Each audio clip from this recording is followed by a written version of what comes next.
Have you forgotten the woman who was taken out of here? And the crying children? Have you forgotten them? They're not bad ones. They're ordinary people, the ones we promised to protect. How long do we spend on getting the balance right for every operation we plan? I make curse our analysts every moment of the day. But why are they all gray-haired by the age of 50? It felt like the boss was lashing me across the cheeks. He was lecturing me the same way I'd lectured Svetlana just recently, with absolute confidence. The watch needs you, Anton. It needs Sveta, but it doesn't need some crazy psychopath, no matter how well-intentioned he might be. It's easy enough to take a little dagger and start hunting dark ones in back alleys and restaurants, without thinking about the consequences and weighing the guilt. Where's our front line, Anton? Among ordinary people. Hello, Maze. Who do we protect? Ordinary people. There is no abstract evil. You have to understand that. Its roots are here, all around us, in this herd that goes on chewing and having a good time only an hour after a murder. That's what you have to fight for people. Evil is a hydra with many heads, and the more of them you cut off, the more it grows. Hydras have to be starved to death. Do you understand that? Kill 100 Dark Ones and 1,000 more will take that place. That's why the Maverick is guilty, and that's why you, Anton, and no one else will find him. And make sure he stands trial, either voluntarily or under compulsion. The boss suddenly broke off and rose abruptly to his feet. Let's go. Ladies first. I'd never seen him behave like that. I leapt up and grabbed my purse, an automatic reflex response. The boss wouldn't get jittery without good reason. Quickly. I suddenly realized I needed to visit the place where the unfortunate dark magician had met his end, but I didn't say a word. We moved toward the exit so fast the security guards would have been sure to stop us if only they could have seen us. Too late, the boss said quietly, right beside me. We were talking too long. 3 people walked into the restaurant as if they were oozing through the door. 2 well-built young guys and a girl. I knew the girl. It was Elisa Donakova, the witch from Day Watch. Her eyes opened wide when she spotted the boss. She was followed by 2 barely perceptible silhouettes moving through the twilight. "Would you wait a moment, please?" Elisa said in a hoarse voice, as if her throat had suddenly gone dry. "We go." The boss made a swift gesture with one hand, and the Dark Ones were forced aside toward the walls. Elisa leaned over hard, trying to resist the elastic wall of force, but her powers weren't up to it. "Zebulon, I summon you," she squealed. Oh, the witch must be a real favorite of the Day Watch boss if she had the right to summon him. The other 2 Dark Ones emerged from the twilight. I identified them at a glance as warrior magicians of the 3rd or 4th grade.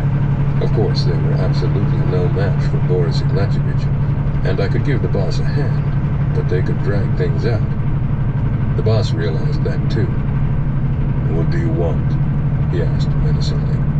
"This is the time of the night watch."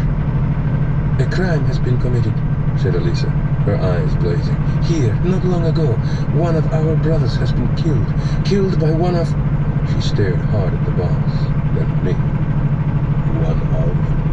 the boss asked hopefully. The witch didn't take the bait. If she'd been foolish enough to hurl an accusation like that at the boss, with her status and at the wrong time, he would have splattered her across the wall. And he wouldn't have paused for a moment to wonder if such a step was reasonable or not. "One of the Light Ones." "The Night Watch has no idea who the criminal is." "We officially request assistance." So, now we had nowhere left to retreat. A refusal to render assistance to the other watch was as good as a declaration of war. "Zebulon, I call on you," the witch cried out again. I was beginning to hope that maybe the leader of the Dark Ones couldn't hear her or was tied up with something important. "We are willing to collaborate," said the boss. His voice was like ice. I glanced back into the dining area, over the shoulders of the magicians. The Dark Ones had already surrounded us, clearly intending to keep us by the door, and what was happening in the restaurant was just incredible. People were gorging themselves. They were chomping so loudly it sounded as if there were pigs at every table.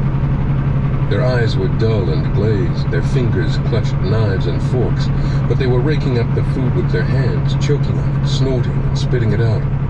A respectable-looking middle-aged man who'd been dining sedately in the company of 3 bodyguards and a young woman was gulping down wine straight from the mouth of the bottle. A pleasant-looking young man, a yuppie type, and his pretty girlfriend were fighting over a plate, spilling the thick orange sauce over themselves. The waiters were rushing from table to table, flinging plates, cups, bottles, braziers, and dishes at the diners. The dark ones have their own methods for distracting outsiders. "Were any of you present in the restaurant when the murder was committed?" the witch asked triumphantly. The boss paused before he answered. "Yes." "Who?" "My companions." "Olga, Svetlana," said the witch, devouring us with her eyes. "Was there not also present another Night Watch agent whose human name is Anton Gorodetsky?" "Apart from us, there were no members of the Night Watch present," Svetlana said quickly. A good answer, but too quick. Alisa frowned, realizing her question had been too vague. "A quiet night, isn't it?" said a voice from the doorway. Zabulon had answered the summons. I looked at him in despair, realizing that a supreme magician would not be taken in by my disguise. He might not have recognized Ilya as the boss, but the old fox wouldn't be caught up in the same trick twice. "Not so very quiet, Zabulon," the boss said simply. "Call off your minions, or I'll have to do it for you." The dark magician still looked exactly the same, as if time had stopped, as if the icy winter hadn't finally given way to a warm spring. A dark suit, a tie, a gray shirt, old-fashioned narrow shoes, sunken cheeks, dull eyes, hair cut short. "I knew I'd find you here," said Zabulon. He was looking at me, and only at me. "How stupid," he said, shaking his head. "What do you need all this for, eh?" He took a step forward, and Alisa darted out of his way. "A good job, prosperity, self-esteem, all the joys of the world, all in your grasp.